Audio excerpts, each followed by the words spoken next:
California está en llamas otra vez, solo que en esta ocasión no de forma literal, sino por las protestas que se han estado dando en Los Ángeles en los últimos días contra las redadas del ICE, las deportaciones del Servicio de Inmigración y Control de Aduanas y el despliegue de la Guardia Nacional. En el video de hoy veremos quién tiene la responsabilidad de que este conflicto haya escalado tan rápidamente, y en especial intentaremos contestar a la pregunta de por qué el odio al extranjero va en aumento, no solo en Estados Unidos, sino también en otras partes del mundo.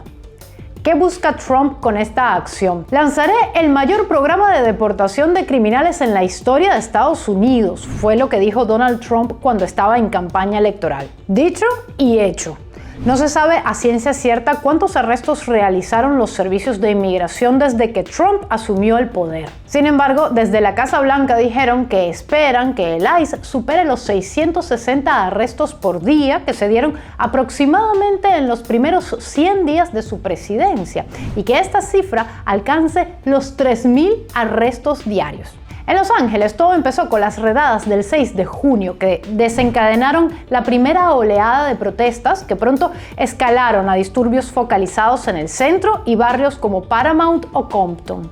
A partir de entonces ha habido diversos choques con la policía, que utilizó gases lacrimógenos, proyectiles no letales y granadas aturdidoras, y casos aislados de vandalismo y saqueo por parte de los que se sumaron a las protestas. Pero entonces Trump decidió echarle no leña, sino gasolina, alcohol puro y, ya que estaba, acompañarlo todo con el lanzallamas de DiCaprio en Once Upon a Time in Hollywood.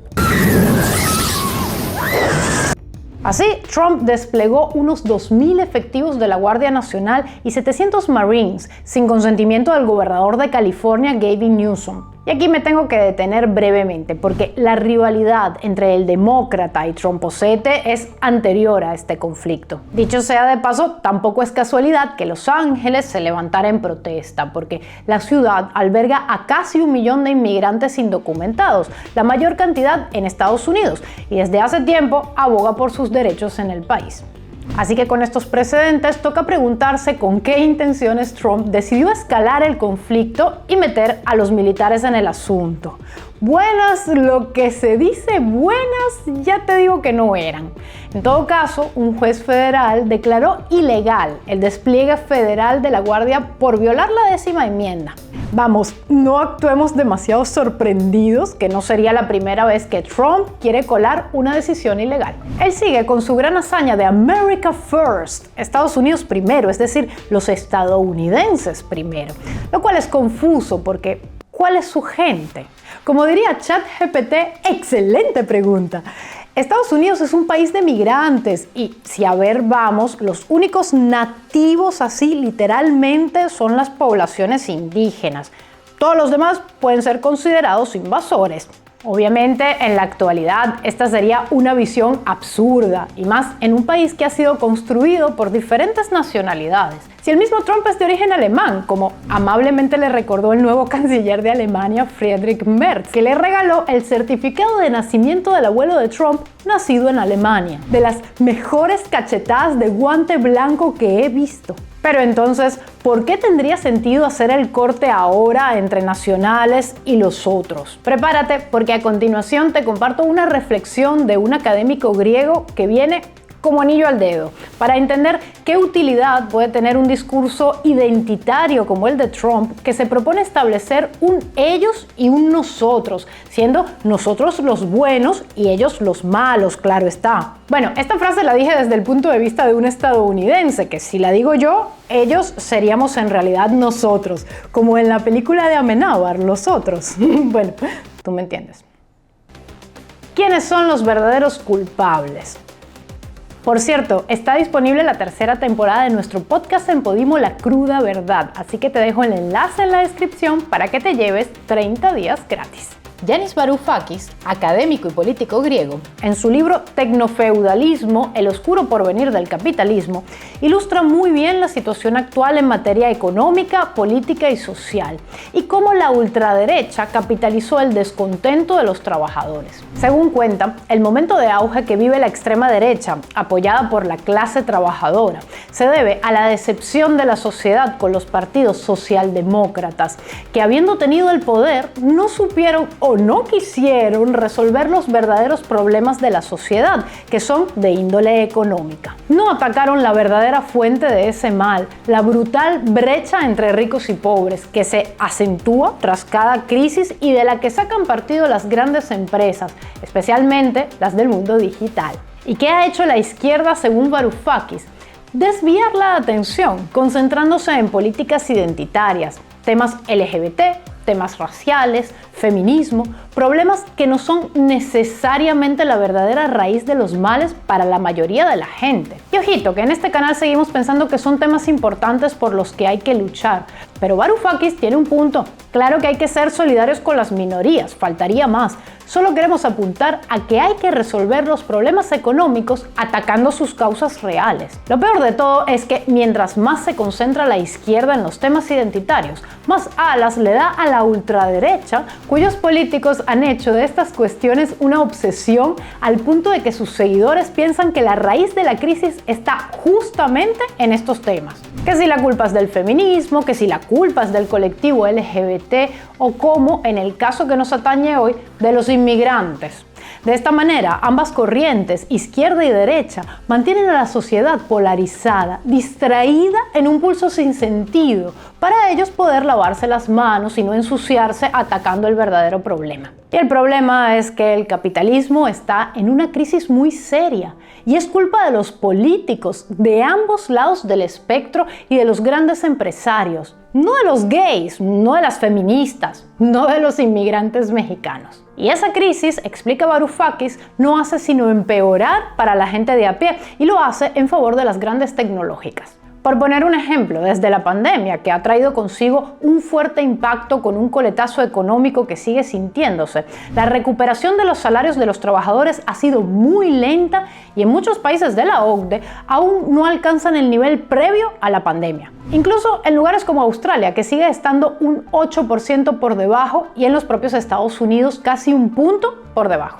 Mientras tanto, los hombres más ricos del mundo han visto multiplicarse sus riquezas.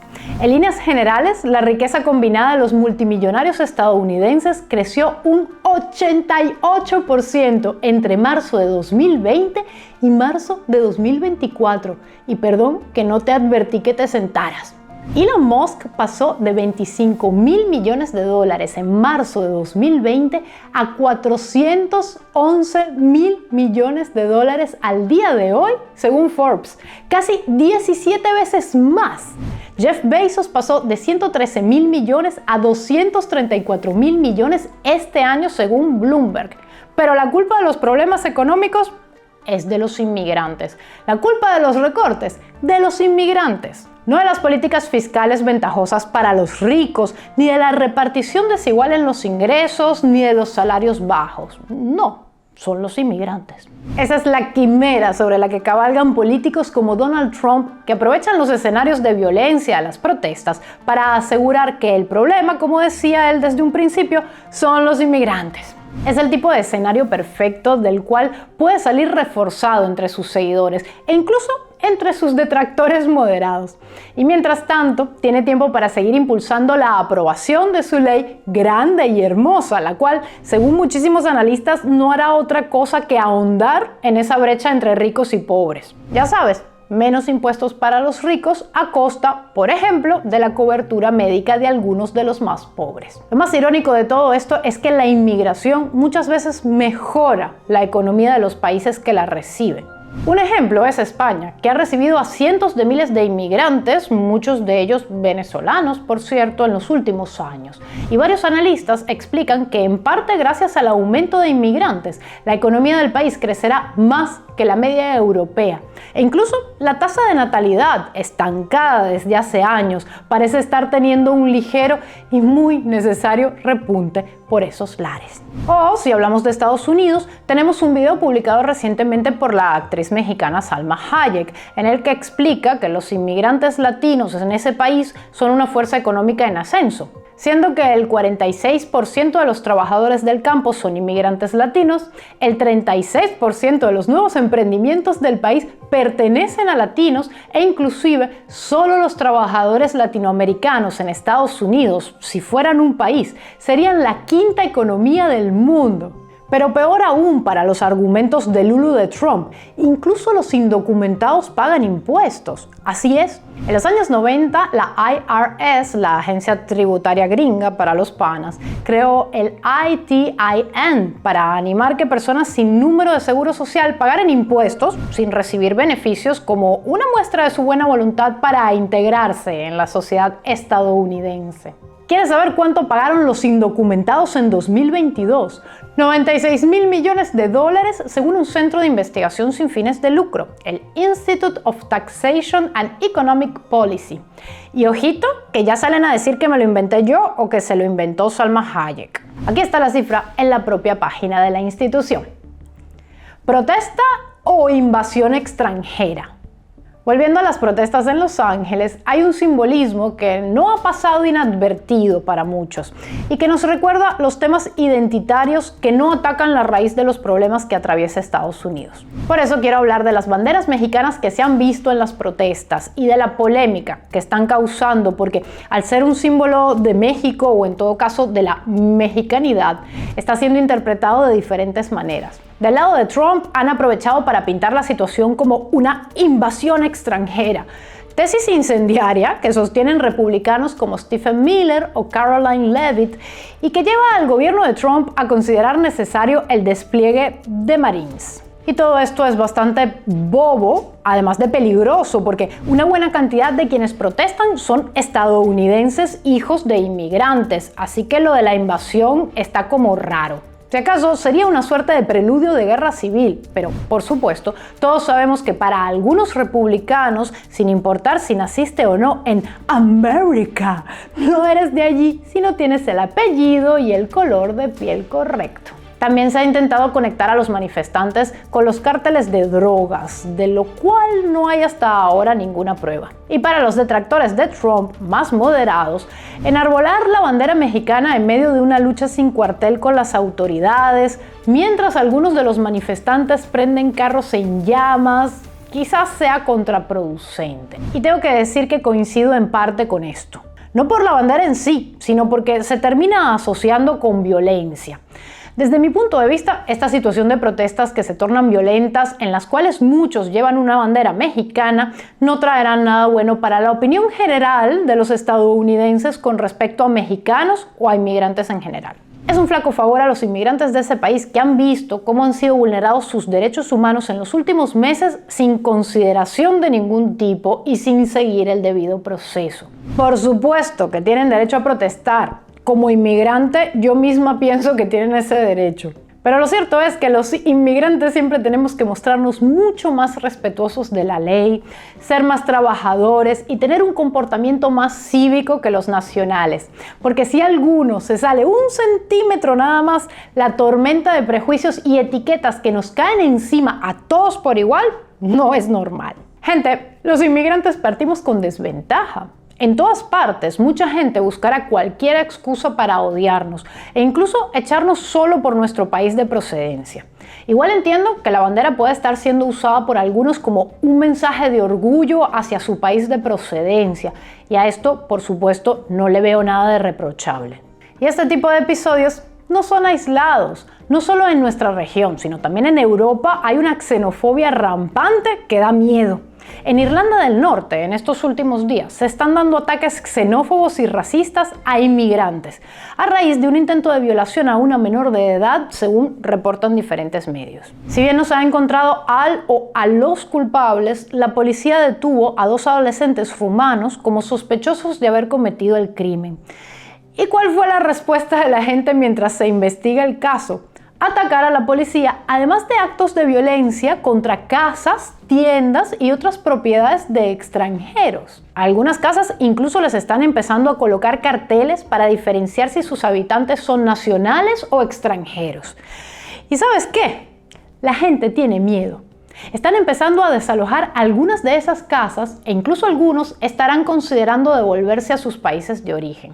Igual que parte de los millones de latinos en Estados Unidos, que algunos de ellos hasta mandan a sus hijos al colegio con los documentos en sus mochilas, por si a mamá y a papá los deportan por sorpresa y les toca quedarse solitos. ¿Cómo se van a desarrollar los diferentes disturbios de los que hemos hablado en este capítulo? No lo sabemos. Lo que sí podemos entender a estas alturas es que persiguiendo y deportando extranjeros no se resuelven los problemas de un país, y esto no vale solo para Estados Unidos. Estas actitudes solo contribuyen a exacerbar la violencia y la polarización por la que estamos pasando en el mundo entero. Te invito a que te suscribas a Preguntas Incómodas y a que escuches nuestro podcast en Podimo con el enlace que te dejo en la descripción. Aprovecha que te regalamos 30 días gratis. Y hablando de inmigrantes, te recomiendo este video que hicimos hace poco sobre Chingu Amiga y su acercamiento a la pobreza en México, bastante desafortunado. Chau.